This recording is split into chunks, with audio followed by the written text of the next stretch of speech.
Political Capital is brought to you by Uber Canada. Learn more at uber.com/flexibilityworks. CHEK Podcasts.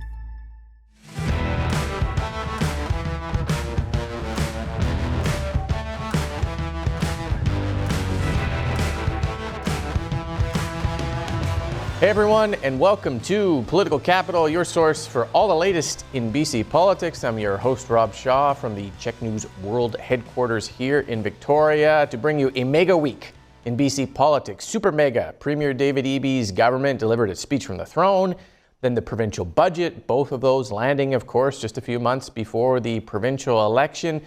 Left some people scratching their heads a little bit as well about what was in them versus those election promises. So we are going to break it all down, bringing in the panel. Jeff Ferrier, Allie Blades here as usual. I'm returning to the show, Khelsilem, the chairperson of the Squamish Nation Council, but a well-known political organizer and commentator, wearing that hat with us today. Thanks for being here. Thank you. All right. We're going to jump into the budget, in part because I think the throne speech was kind of a snooze fest, and I don't think we need to really get into that. Maybe that's just how throne speeches are these days, but I propose we skip the nothing burger throne speech and get down to the real meal deal. The budget, $7.9 billion deficit, if accurate, the largest in BC's history. Some credits for people, free in vitro fertilization treatment, a flipping tax, a break for businesses on the employer health tax. I'm not sure. I kind of described it as a timid yet expensive re-election budget. Jeff, I'm assuming you're going to take umbrage with that. So that's why I'm going to start with you rather than starting with someone else. Then you cut me off and then come in. So bring it. What do you think? Timid but expensive. I think it's a risky but the right budget for this premier. Look, if you come into office as the man of action, and your offer to voters is that I'm the person who's going to tackle the big challenges facing the province. You can't go into a budget and be responsible for making all sorts of cuts in the face of inflation and rising cost of living and interest rates. You got to set some priorities and get some things done. I think So it's risky because it's expensive, because there's a deficit, because it creates an opening for the opposition. But I think it's right for this premier because it would have been very difficult to go to voters and say, trust me to be the steward of British Columbia's future, if he had done anything other than invest money to continue progress on housing, healthcare, cost of living, and safety. Mm-hmm. What do you think of that, Khelsilem? Were you surprised by any of this? I think I'm surprised by how, at this juncture for the David Eby government heading into the election. And, there wasn't a lot of new big programs, a lot of new ideas coming through. It was a lot of just reinvesting in what's already established. There was a significant amount of money put towards capital projects, which we haven't seen in prior years. So investment into schools, investment into hospitals, community care centers, a huge investment into electrification and serving some of those needs. So these aren't necessarily big, exciting, vote-getting kind of ideas, but they are critical investments that I think BC needs to make. So I'm a bit surprised that it wasn't as splashy as I would expect heading into an election in the fall. Yeah, no, I agree with you. Typically, we see these kind of goodies, as we call them, like offerings. There was a little bit of that. There was a hydro credit of $100, but it spread over a year, so I don't think anyone's going to notice that. Some bump ups here and there. Allie, did that surprise you too? Are we all in agreement that although Jeff's not in agreement, but I'm not in agreement. What are you talking about? What did you think, Allie? Well, so last week we were talking about our budget predictions, and I said that they might be a little bit more reserved because they'd be held accountable to the budget, just because we think that potentially they're going to win an overwhelming majority come October. So this budget would actually be something that they have to action on. So for those reasons, I thought, okay, well, maybe they might be a little bit more reserved. I was shocked, though, that they were reserved in the lack of big ideas, like Khelsilem, you mentioned. they're reserved in that there's not a big, bold focus. It lacked focus. But yet we're spending so much money. And I think a lot of the observations have been just how much we're going into debt. We've previously talked about, like, do people care if it's a balanced budget or not? I stand by what I've said before, that I don't think that people really care in a time where, like, everything has gotten really bad, that we have to balance our budget. But this has gone way past balancing the budget and to a point of, are we ever going to actually be able to pay down the debt? And then at that, if we're going to spend all of this money, then is life actually better? And then everything just seems so small in scale of, like, how the NDP are going to fix things. And so maybe it will get better, maybe it won't, but it wasn't very exciting to me. Yeah, the debt question is an interesting one, and maybe we should talk about it, because the government forces a lot of agencies underneath it to balance their budgets: post-secondary education, school boards, groups that have to, health authorities that have to spend within their means.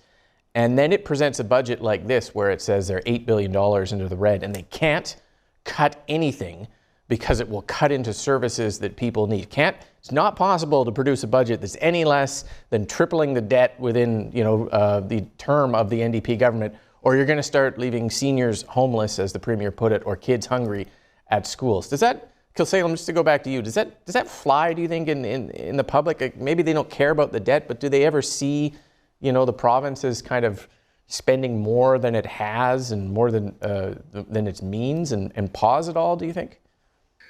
One of the challenges for anybody in leadership, I think, especially, the provincial government that so many people rely on, is that you get known for you don't get remembered for the disasters that were avoided on your watch. You get remembered for the disasters that happened. And so you see it with Surrey with schools, or you see it with the hospital wait times and things like that. The government gets blamed. And so if they start to scale back services, they'll get blamed for it. They might not get praise for all of the things that are happening that people don't realize the government actually made those choices to protect them. But I think that's a reality of politics. I think part of the challenge here is that, or the observation that I had is, we're facing a really tough economic outlook for both BC and Canada.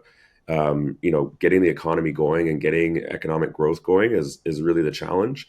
That's the way that the government will be able to start to get out of the debt. But I think that they've made a choice that the outlook economically doesn't look great. We're going to weather some debt over the next few years. It is a lot, but we're going to weather that and try and get through the economic storm and come out on the other side. Yeah, and that speaks to the capital projects that you were mentioning, which generate jobs at a time, Khelsilem, when I think there's a lot of worry that some of the biggest projects in BC are kind of wrapping up, and we might have more jobs, fewer jobs than we were expecting. So the capital projects fit into that, I think. Yeah, and I think that there's like big projects like Site C, where a lot of the workers are going to be moving, whether it's to Alberta or elsewhere in the country. There's been a challenge with the government where they've been doing so many large-scale, industrial projects that they're starting to drive up their own costs in labor and expenses, because there's so many, highways and bridges and tunnels and dams and things being built, that they have to manage how many projects actually happening because of the workforce needs. But they're also, I'm waiting to see how some of the provincial reforms around zoning and transit-oriented development, is that going to also lead to a shift in the workforce, as we need way more workers to build the amount of housing that has to be built in BC. Jeff, what do you think? Let's just go back to the issue of, can you cut a budget like this without imperiling services? And is that a kind of fair argument for the NDP to make? And if that is the case, are we not then stuck in kind of a structural deficit of $8 billion to fund healthcare, education, mental health, addictions, just to hold steady? Does the government not stuck in that position if it can't reduce this without having to cut services? Yeah, I think there will be pressure on services. Is a first important point to make. If you look at the budget ministry by ministry, you see additional investment in the priority areas, but you also see a number of ministries where it's flatline budgets for the ministry over the course of the 3 years of the budget and fiscal plan. So that's going to put, with wages going up and the cost of inflation and a growing population, an aging population. That's going to put pressure on all of those budgets and all those ministries, and you're going to have pressures on programs. So I think that was a tough decision to make, and something the government's going to have to manage real carefully. I think it's prudent during difficult times when the economy's in bad shape and we're facing the big challenges that we're facing now, for government to step in and say we have a role to play and try to make things better so we can get through the storm until things are better. Their economic projections for 2025 and beyond are looking far more robust than they are right now. Knock on wood, Donald Trump doesn't become president and throw the world into geopolitical chaos and destroy supply chains and make everything awful. And we get on that track of economic recovery, but I think that's the calculus that the province has made, that let's get through this tough year or two, get back on track and start paying down and building up again. Yeah. Okay, well, let's talk about the reaction to the budget then. BC United leader Kevin Falcon came out and called it the worst example of reckless spending he has ever seen in a provincial budget, full stop.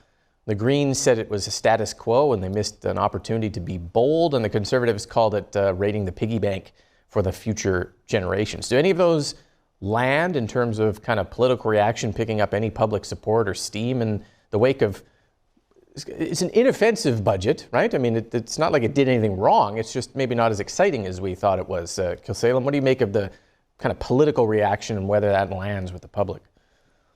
Yeah, I think that, all the parties are going to try and jockey for their messaging and their position to sort of activate, the people that they want to activate on this. I don't know if it's necessarily, where the time is right now. I think there was a time period where certain political narratives probably played a lot better. We've had significant deficits federally and provincially. Even big countries like America have been, running deficits around the world. It's become a bit of a norm. And so how the public reacts to what's normal, I think it was a different scenario if we were the only government in sort of the area that was kind of running deficits like this. Is a bit of a different reaction. But I think that there's something to be said around the fact that because it is, a lot of spending, but it's not, like the Greens are saying that should be way more, and there should be bigger programs, new programs, things like that. There is a bit of it seems like the NDP are trying to walk the middle line of putting some spending into things, but not going overboard in the way that, maybe some of the NDP base would want them to go overboard. So, they're trying to hug that line. And I think it will remain to be seen how it plays out in the public. I don't think the public's going to care about deficits the way that the Conservatives or the BC United want the public to. At the end of the day, I think the public's going to want to know, what's the government going to do to actually make my life better. Allie, what do you think of that? Is it the most reckless spending we've ever seen in a provincial budget? Does that criticism land in the public's mind, do you think? Mostly because it needs to. I think it was a good line. He's really come out very passionately. He's doing his job as opposition leader. That's Kevin Falcon that I'm referring to. But this is such an interesting political year, right? And when we talk about the opposition in general, some of the observations have been that the opposition really isn't oppositioning enough. And so what I want to see in my perfect world of political advocacy is actually, I'm a little worried that there haven't been many other organizations and businesses and industry associations that have stepped up to criticize the government as well. So you have the opposition in the legislature, but for whatever reason, major stakeholders within the province have been very timid in a public negative reaction to the budget. I just think this is so weird, considering it's such a big opportunity in election year for your industry association to get the word out. Here's the biggest one, and I'll end my rant soon. The employer's health tax. Why aren't more small businesses speaking out against this? I mean, you're just getting hit with tax after tax after tax. You should be very upset. If I were a small business owner, I would just be livid. But I'm not hearing anything from the various small business groups and associations. So there's a responsibility of the opposition in the legislature, but there's also the responsibility of informed voting as well. Mm-hmm. I'll end my rant there. No, it's a good rant, Jeff. Like the small business, the reaction I picked up in the budget lockup from the business community was, thanks for the raising the exemption threshold to the employer health tax. We actually appreciate that. It wasn't as much as we wanted, but it was pretty good. And we have some larger concerns, but whatever. Like there wasn't really kind of an anger to the budget from the business community, to Allie's point. Well, I think there's maybe less anger from the business community because the NDP government has been a pretty decent engager of business and industry, and there are things in this budget that resonate very strongly with some important sectors. The critical minerals component in energy and mines, the establishing of a new office there to get mines permitted quicker when therefore, the minerals needed to transition to the clean economy. That was really well received. And so industry said that. And there was a lot of folks in industry who were quite intrigued and excited by the funding put aside for First Nations equity support. So this is government saying to First Nations as part of the reconciliation pledge, here's a pot of money for loan guarantees to support you in making investment in economic opportunities in your traditional territories. And here also, by the way, is some capacity funding, so some money to help you engage the technical legal experts to be meaningful partners in that. And at the end of the day, what that means is big opportunities in BC for industry to move forward with projects in the right way with nations. And so those are there are good things that government is doing to drive economic development in the province. And I think that's maybe why the response has been muted by the business community in criticizing government.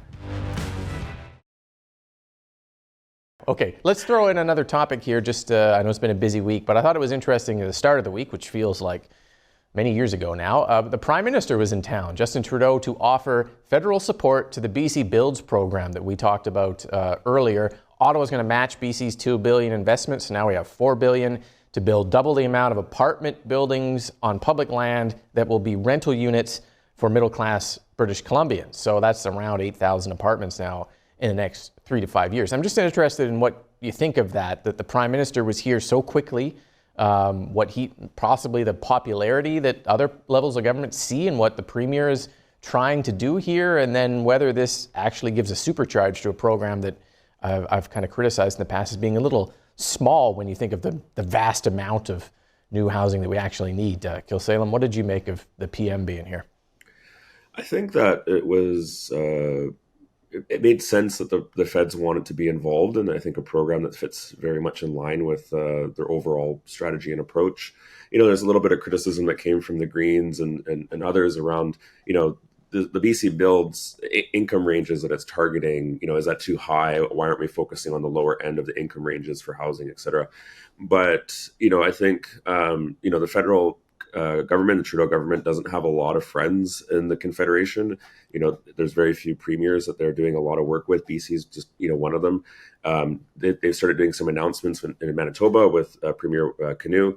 So, I think that it makes sense that as the Trudeau Liberals try to, make some announcements and be seen as doing the right thing on a topic that I think is top of mind for a lot of people, it made sense.